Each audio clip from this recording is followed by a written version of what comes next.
Hey guys, HackerSploit here, back again with another video, and welcome to the next series, or I should say a subset of the red teaming series that's going to be focused on adversary emulation. So if you remember in the roadmap video, the update video I provided this year, the objective was to go through the fundamentals of red teaming and then start to dive into some of the more advanced topics, adversary emulation being one, C2 frameworks, or, C2 as a topic on, or as a practice as a whole, as well as resource development, etc. So we're going to kick off with adversary emulation, and then building off from this video, pretty much everything we'll be exploring will deal with emulating actual APT groups. So to get started, we need to get an understanding of what adversary emulation is. So what is adversary emulation? Well,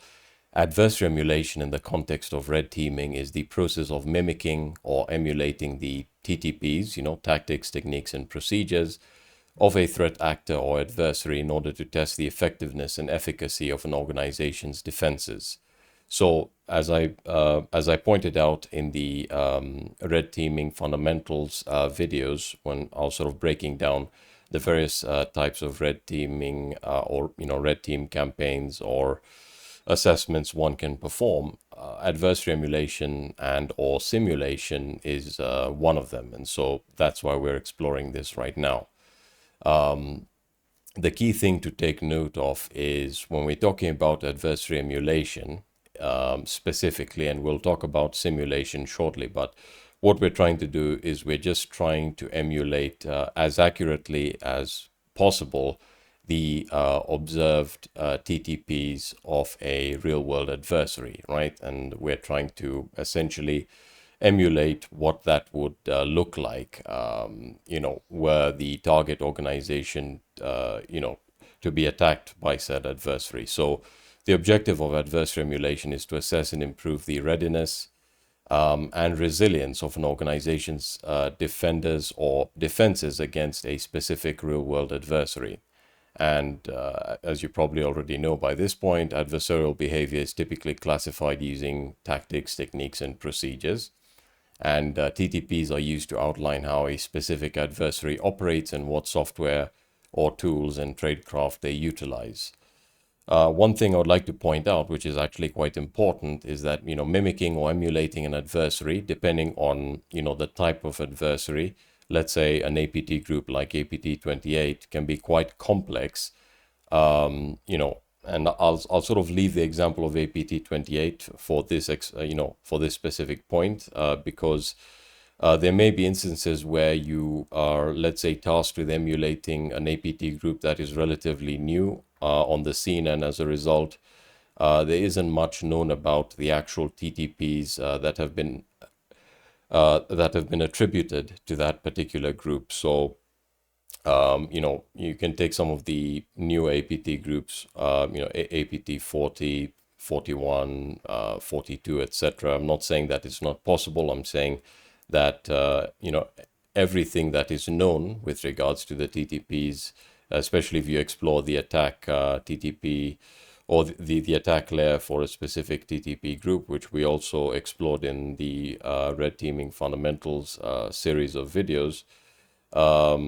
In some instances, we may not have a complete idea of, the full attack lifecycle or the attack chain, and what we have, or, the attribution of TTPs may just be extrapolated from one specific operation as opposed to, monitoring the operations of a particular APT group over time. So I just want to point out that, accurate or, 100% emulation is almost never possible. You're just trying to utilize what is known about an APT group, in terms of the TTPs attributed to that particular APT group or adversary. And as I've been, pointing out, for example, in the attack, the MITRE attack videos, the MITRE attack framework sort of plays a very pivotal role in this. But moving on, I'm sure you're sort of asking yourself the question, okay, so I know what adversary emulation is, but what is adversary simulation? Well, let's go through a couple of analogies. So as I pointed out in the previous slide, adversary emulation is the process of accurately duplicating or mimicking adversarial TTPs, and this is the key point, with little or no deviation from the adversary's TTPs or kill chain. And the analogy I want to use here, which again, I'm not telling you to take this literally, but I just want to use this analogy to help you understand exactly what the difference is. So a good analogy for emulation is, video game emulation, or emulators, if you will. So for example, the PlayStation 2 is quite an old console at this point and has already, reached and passed EOL, end of life. And as a result, many enthusiasts and fans like yours truly have resorted to emulating PS2 games on their computers or whatever hardware you have. And the key point here is that these emulators seek to accurately replicate a system or behavior as closely as possible, because remember, that's what's required in order for games to run well, or for games to work, or for the game to be playable, and that's what all emulators work towards, is sort of reaching that 100% emulation, which, as I said, is not really possible, because you can only go so far. But the idea or the goal is to, again, get as close as possible to the real deal. And then that begs the question, what is adversary simulation? Well, adversary simulation is the process of adopting adversarial TTP. So let's say you have an APT, an APT group like APT28, right? And what you do now is, your goal is not to emulate APT28 or the TTPs attributed to APT28, as accurately as possible, but sort of, utilize those TTPs as a basis for, let's say, further improving on it or adding additional TTPs, let's say even from other APT groups, as we saw in the video where I sort of explained how you can map APT TTPs using the att&ck navigator. In that video, I highly recommend you go and watch it if you haven't already.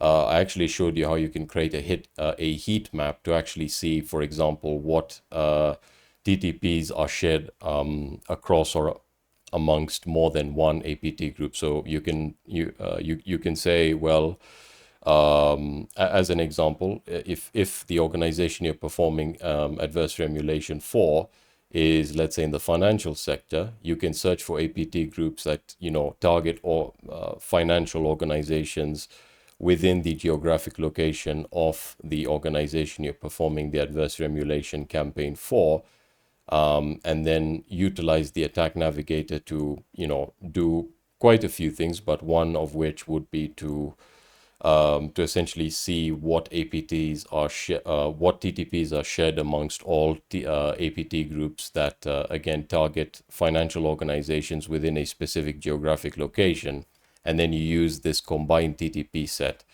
So again, I'll just go over the description again so that it's a bit clearer. So adversary simulation is the process of adopting adversarial TTPs from a single, but in most cases, it's multiple threat actors or APTs, and combining them with new TTPs not used or adopted by said adversaries. Now, as I said, there's a lot of nuance to this. You can utilize an APT, the TTPs associated with an APT group, and then add your own. The bottom line is you're simulating it, with a few augmentations. Or you can take, shared TTPs or TTPs that are shared amongst, more than one APT group, and see the ones that they, have in common. I'm speaking about the TTPs, and then use that for your adversary emulation. You'd use that as the basis for your adversary simulation exercise. So adversary simulation typically deviates from the known TTPs of a threat actor or APT group with the aim of making the simulation more comprehensive and extensive. For example, we can simulate, the TTPs of multiple APT groups only where techniques or sub-techniques overlap, and combine them with the latest TTPs obtained from, cyber threat intelligence or a CTI report, for example. So you might be asking yourself, well, what's the importance of adversary emulation? Why do companies, hire red teamers to perform adversary emulation campaigns specifically? So not a standard red team op. Why do they say, hey, we want you to emulate this adversary? Well, firstly, adversary emulation and, red teaming in general is not limited to a specific scope and utilizes a, fuller, more comprehensive kill chain that is accurately representative of real adversarial activity. So with a standard pen test or red team that you are planning or engaging, you are, if you sort of exclude adversary emulation or any of that stuff where you're looking at the TTPs of real world threat actors, you essentially, you'd be performing sort of an extended pen test, if that makes sense, with a broader scope. But when we talk about adversary emulation, you're actually utilizing the techniques used by real threat actors, and that gives the company that you're performing the adversary emulation exercise for a more, I would say, a more realistic understanding of where they stand in terms of their defenses, detection, defenses, and their ability to, mitigate attacks against groups, against real threat actors or APT groups. So that's the first, point there. The secondly, adversary emulation tests the readiness and resilience of defenders, not defenses. Now that doesn't mean you're not testing the actual defense mechanisms that have been put in place, so things like firewalls, so on and so forth. But you're also testing the readiness and resilience of defenders. So you're actually trying to see, for example, if the target organization, if they have a SOC, you're actually assessing their ability to, firstly say, hey, I can see something here that's, not really what we would expect. So, detecting attacks. Secondly, resilience against attacks. And then, of course, actively defending against them, and then mitigating these attacks, in terms of, let's say, potential initial access vectors. So that's the second one. The third one, is the fact that, really, and I think I've mentioned this already, adversary emulation is, holistic and realistic. So it also goes beyond, the defenses and the defenders themselves, but it encapsulates personnel, so the employees working in an organization, their processes, so how do they escalate, or how do they communicate, how do they escalate issues, are they escalating or communicating stuff effectively to the individuals who can actually make a decision. So when does the SOC analyst reach out to the CISO or the head of the SOC? When do they do that? Are they doing it, in a, what you'd consider a, the appropriate amount of time in order to, for example, defend against an attack or arrive at a decision as to what to do next. And then finally, results obtained from this process are actionable, for defenders specifically. And this is more so the case when you utilize a framework that allows, the red team to communicate with the blue team, like the MITRE ATT&ck framework, because I can just, again, utilize the MITRE ATT&ck navigator and simply highlight the TTPs that the defenders, for example, failed to detect in red, and the ones that they were able to actually detect and defend against in green, to sort of give them a report card as to how they did or how they performed. And the reason this is important is because, red team operations typically would be performed, twice a year or quarterly, and you can utilize previous results to actually see whether the blue team or the defenders are improving. So you can compare it with the previous red team operation or adversary emulation campaign and see, yeah, these guys have improved because last time they weren't able to detect that, and that could be for, you know, a plethora of reasons, but I just wanted to make that clear. Now, one thing I also want to point out here is the adversary emulation lifecycle. So, you know, how does this work from the perspective of a red teamer? Well, it all starts with, you know, choosing an attack technique. You then choose a test for that technique, execute the test procedure, analyze your detections of the procedure, and, you know, make improvements to your defenses. So from a red teamer's perspective, it's really just, you know, the first 3 steps right over here. Analysis would be what the defenders do.